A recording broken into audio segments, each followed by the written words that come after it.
I'm an English teacher and welcome to my pronunciation series.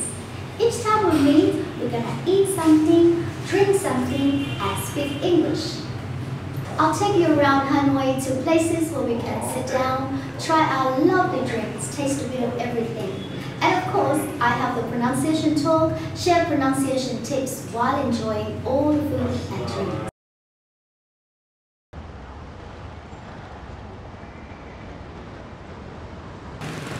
Today I'll take you to a very cute cafe on Taihao Street. Beautifully decorated, yummy cakes, tasty and colorful drinks. This is it, Amstel Coffee, 63 Taihao Street. Follow me.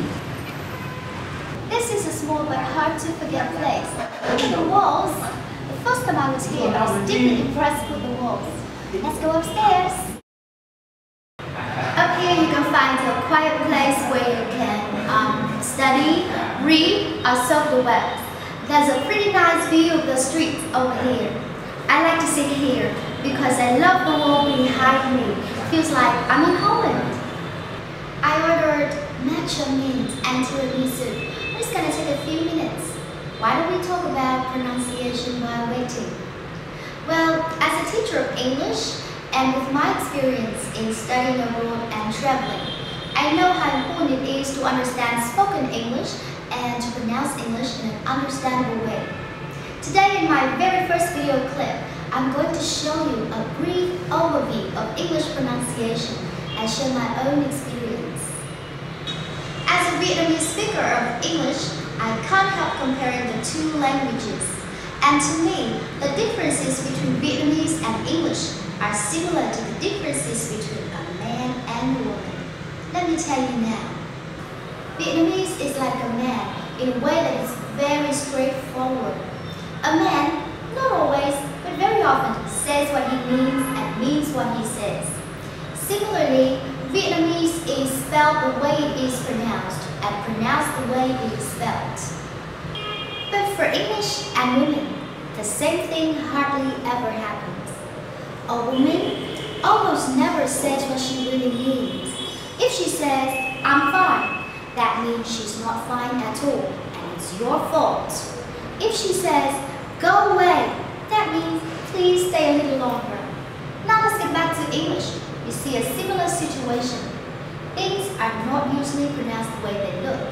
Let's consider the following examples. I have this word, head,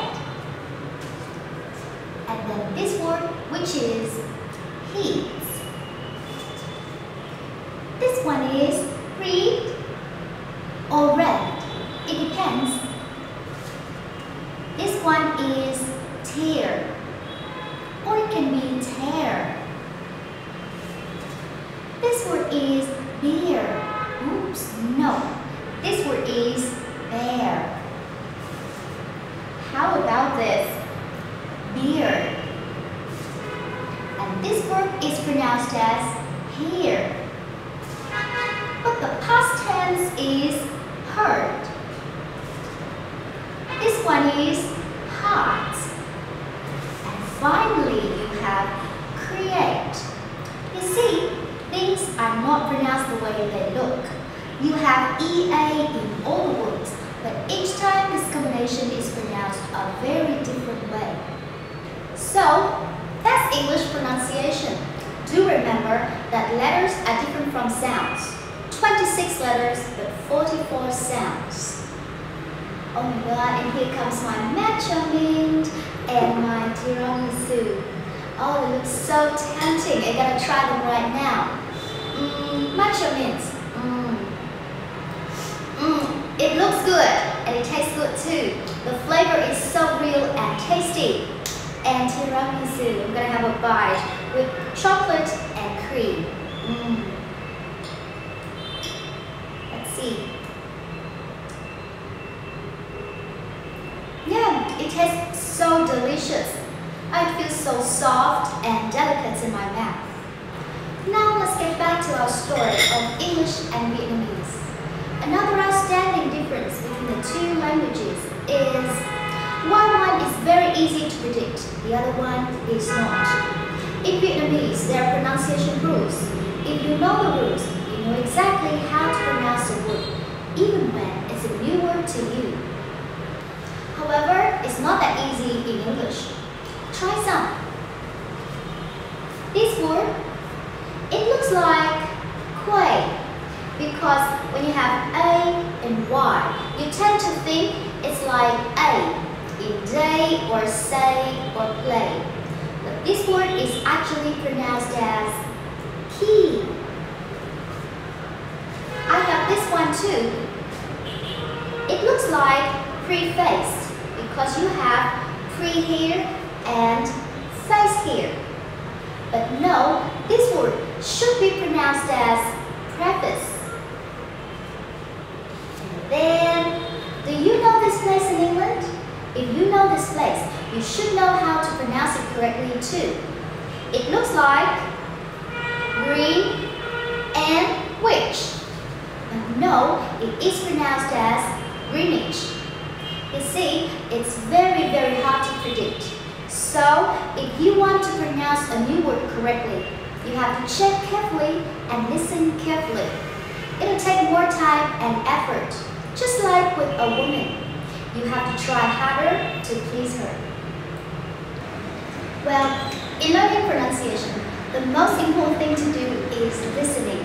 You need to listen to get the feelings of the language and to get your ears familiar to the sound, stress, and intonation. Think of how we learned Vietnamese. Did we invent the words and say them from the very beginning? No. We listened to people around us talking. We listened and listened and listened before we actually spoke our very first word. It's just the same for English.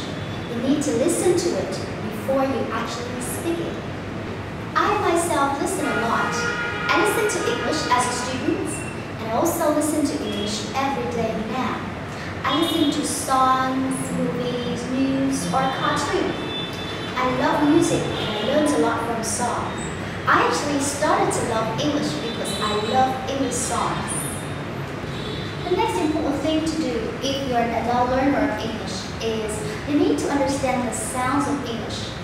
Knowing the sound symbols, understanding how to pronounce each sound enable you to check and pronounce the words you say. Take this word as an example. It is spelled T-O-M-E and it's pronounced this way. 3 sounds. T, tool. Let's have another example with this word. How do you think you pronounce it? Let's check. It is pronounced like this. Stomach. Stomach. You see, if you clearly understand the sounds of English, you can do it all by yourself. Do remember that you need a good dictionary. For pronunciation, I advise you to use a monolingual dictionary, an English 1, Oxford, Cambridge, Macmillan, or Longman. Once you're able to check and pronounce the words yourself, you feel safe and confident. That's all for today, I guess. I hope you enjoyed the talk. There's so much more I want to talk to you about English. This is just the beginning. I'll be back. Goodbye.